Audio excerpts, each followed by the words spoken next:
I'm making this video right now, right out of bed, because I truly want to say I've grown more and more okay with how these last 3 weeks have gone over the past couple of days. I don't know how to describe it, but I truly feel like there is still a chance to do something with this team. Do I think it's going to be we're playing in February? Probably not.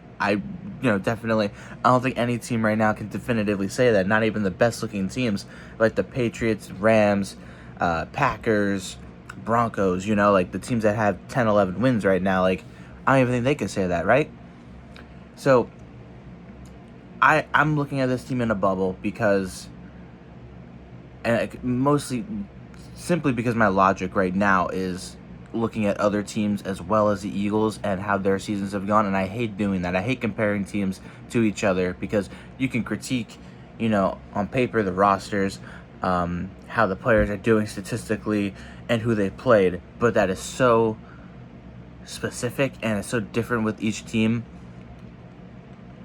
that it's not even fair, But I do want to point out that the Eagles this year have truly not really had any breaks from playoff contention teams at all, outside of the New York Giants, and they split with them.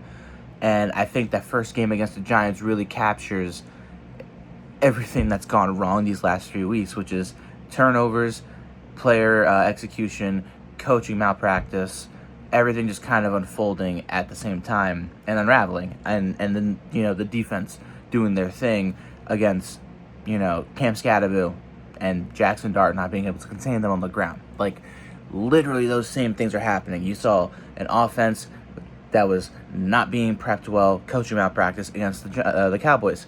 Couldn't adjust, blew a lead. You saw the Bears game, the defense unravel. Offense couldn't do much. Very defensive game, very, very close, tight game, but the defense couldn't stop the run, couldn't get off the field. And then this past Sunday, you saw what you saw, and that was turnover city, drop passes, missed field goals, miscues, penalties. Everything just kind of boiling into one big mess that was the overtime loss that should have been a win, but wasn't. So I'm not trying to look at the positives here, right? Because there's so many negative things, but I do feel that it's important to look at the way the Eagles moved the football, the way the defense played, Saquon breaking off a big run. If the offensive line can really figure themselves out, play at their maximum potential, this team can still put up points and be very, very dangerous, especially with the way the defense bounced back from how they played against the Bears.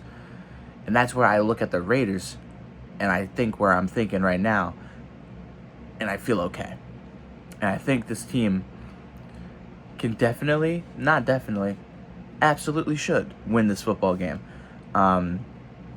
It's a team that doesn't finish out games, that does definitely fight, and is not a horrible team, but they're not a good team. And the Raiders, they're coming here. You just gotta figure things out.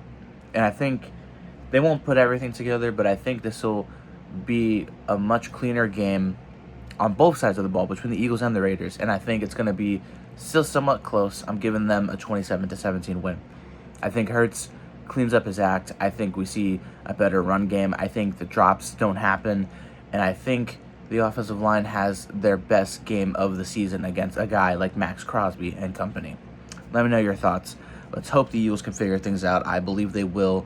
I'm not throwing in the towel, even though I almost did last week. I think the Eagles still can do something. This division is still theirs for the taking. We'll see what happens, and I'll see you guys on Sunday.